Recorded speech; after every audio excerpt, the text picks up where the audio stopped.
বিসমিল্লাহির রহমানির রহিম। সর্বপ্রথম সকল প্রশংসা আল্লাহর। আলহামদুলিল্লাহ, সত্যের জয় চিরদিন আছে। উপর আল্লাহর তরফ থেকেই একটা বিচার আছে। আমি বিচার চেয়েছিলাম উপর আল্লাহর প্রতি ভরসা রেখে মহামান্য সুপ্রিম কোর্টের হাইকোর্ট ডিভিশনে আমি আমার সাথে যে অন্যায় করা হয়েছে, যে অবিচার করা হয়েছে, এইটার একটা বিচার চেয়েছিলাম। একটা রিট পিটিশন দাখিল করেছিলাম। মহামান্য হাইকোর্ট বিভাগের আপিল বিভাগ আমার শুনানিটা শুনে সন্তুষ্ট হয়ে, টোটাল শুনানি শুনে সন্তুষ্ট হয়ে তারা আমার পরিবর্তে যে একটা মনোনয়ন দেওয়া হয়েছিল খুব স্বল্প সময়ের জন্য, সেটা আগামী 4 মাসের জন্য, গতকাল 11 তারিখ ছিল, 11 তারিখে গতকালকে শুনানি হয়েছে, 11 তারিখ থেকে আগামী 4 মাসের জন্য এটা স্টে আদেশ দিয়েছেন। স্বাভাবিকভাবে একটা আদেশে যদি স্টে করা হয় তাহলে তার আগের যে আদেশটা থাকে সেটা স্ট্যান্ড করে, বহাল হয়। সেই হিসাবে আমার এখানে আগামী দিনগুলোতে কার্যক্রম পরিচালনা করার কথা। বাদবাকি আল্লাহ ভরসা, আপনারা দোয়া করবেন এবং এলাকাবাসী যারা আছে সবার সাথে নিয়ে এটা আমার বাপ দাদা চাচা অক্লান্ত পরিশ্রম করে ম্যাক্সিমামই আমাদেরই সম্পত্তি। এইখানে যে কলেজটা দেখছেন, মরহুম আবু তালেব, উনিও আমার সম্পর্কে চাচা হন। আমরা একই ফ্যামিলি বিলং করি। এই প্রতিষ্ঠান থেকে আমাকে এইভাবে এত স্বল্প সময়ের জন্য একরকম কিক করে ফেলে দেওয়া, এটা আমি মনে করি যে উপরআল্লাহর তরফের থেকে আমি সঠিক বিচার পেয়েছি এবং আপনাদের সবাইকে ধন্যবাদ। পরবর্তী পদক্ষেপ কি আপনার এই বিষয়ে? প্রিন্সিপাল সাহেব কি বললেন?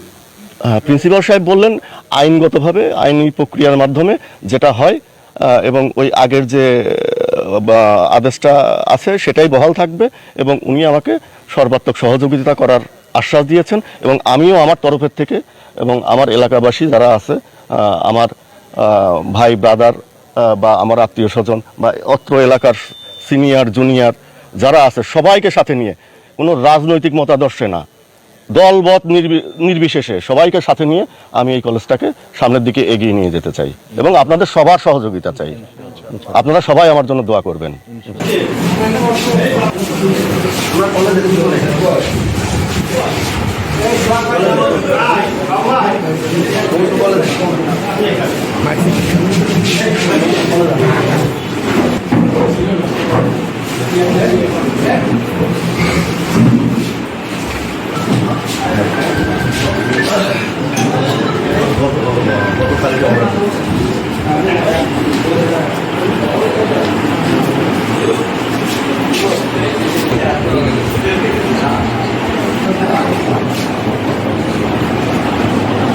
কিভাবে বেরোলো? আমি হঠাৎ করে এটা চিঠি পেলাম, আমি নিজেও জানি না। চিঠিটা কি বোর্ডের মাধ্যমে? আমি জানি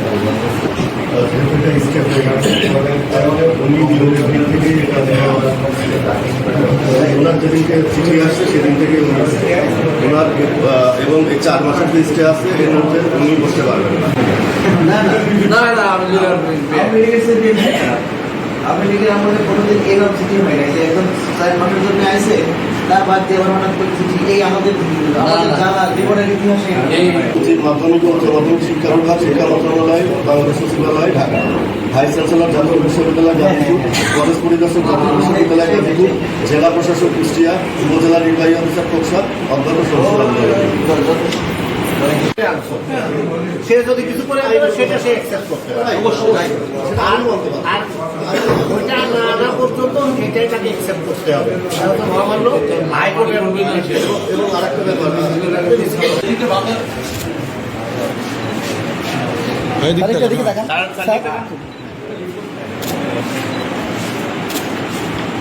ভাইয়া, যেহেতু আদালতের অর্ডার, এটা ওনাকে আর এখন কলেজে কোনো ব্যাপারে সুযোগ দেয়, গ্রহণ করার কোনো সুযোগ নেই।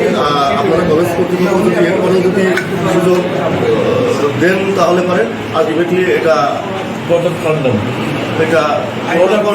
হবেই। 12 তারিখ না, এই 4 মাস তো পারবে না। 4 মাস পর হাইকোর্টের মহামান্য মহামান্য হাইকোর্টের নির্দেশনা যে মারুফ মোর্শেদ যে দায়িত্ব লিস্টে হয়েছে যেহেতু আর দায়িত্ব পালনের ক্ষেত্রে কলেজের যাতে কোনো সমস্যা সৃষ্টি না হয়, কর্মকর্তা কর্মচারীদের যাতে বেতন বা আনুষঙ্গিক কাজে কোনো বাধা না হয়, এই আগের আদেশ স্টে হয়। যে আগে মারুফ মোর্শেদ যে সভাপতি হিসাবে ছিল সেটাই বল থাকবে যদি মহামান্য আদালত নতুন কোনো নির্দেশনা না দেয়।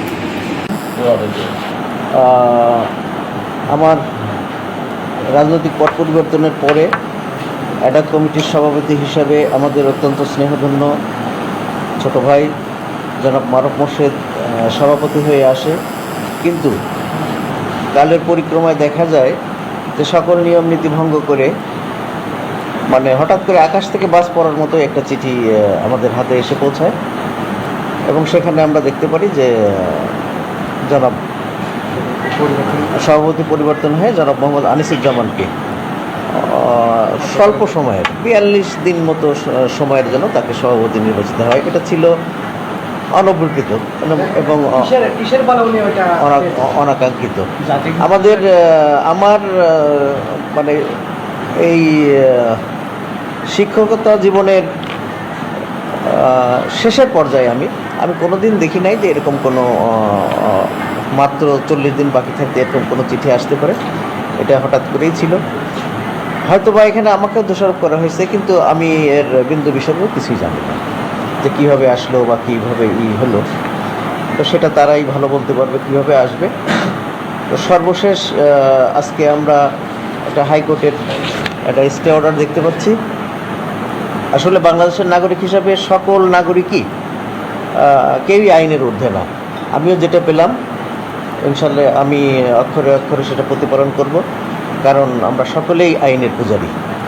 সে কারণে তার এই স্টে অর্ডার আজকের থেকেই কার্যকর হবে এবং স্টে অর্ডার অনুযায়ী আমি ইনশাল্লাহ আগামী দিনে সকল কার্যক্রম পরিচালনা করব। বোর্ড থেকে আপনি কোনো নির্দেশনা পেয়েছেন? বোর্ড থেকে না, আমাদের তো নিয়ন্ত্রক জাতীয় বিশ্ববিদ্যালয়, সেখান থেকে আমরা কোনো নির্দেশনা পাইনি। যেহেতু 2-1 দিনের ব্যাপার, এই চিঠিটা আমি তো দেখতেছি যে এখানে কাকে কাকে কপি দেওয়া হয়েছে, সেখানে কলেজ পরিদর্শক ভিসি মহোদয়কেও কপি দেওয়া হয়েছে। এখন পর্যন্ত জাতীয় বিশ্ববিদ্যালয়ে আমরা কোনো খোঁজখবর করি নাই, নিশ্চয় করব, তারাও নিশ্চয়ই এর মধ্যে এই কপি পেয়ে গেছে। তো আমরা ইনশাল্লাহ আইনের পথেই। সেই চিঠিটা স্টে মানে সেই চিঠিটা স্থগিত হয়ে গেল। তো একটা জিনিস স্থগিত হয়ে গেলে তো আগের চিঠিটাই পূর্বেরটাই বহাল থাকে, এটাই নিয়ম। এবং জাতীয় বিশ্ববিদ্যালয়ের নির্দেশনার হ্যাঁ, এখন আমরা অবশ্যই জাতীয় বিশ্ববিদ্যালয়ের নির্দেশনার অপেক্ষায় থাকব এবং তারা যে নির্দেশনা দেন আমি আশা করি যে তারাও হাইকোর্টের বাইরে যাবে না, তারাও নিশ্চয়ই হাইকোর্ট যেটা বলছে তারাও সেটাই করবে। তো মহামান্য আদালতের প্রতি সম্পূর্ণ শ্রদ্ধা রেখে আমি এই চিঠি গ্রহণ করলাম এবং সেই অনুযায়ী আগামী দিনের আমরা পথ চলব ইনশাআল্লাহ। আমি অধ্যক্ষ মোহাম্মদ রায়হানুল হক, সমসপুর আব্দুল আলিম ডিগ্রি কলেজ, খোকসা, কুষ্টিয়া।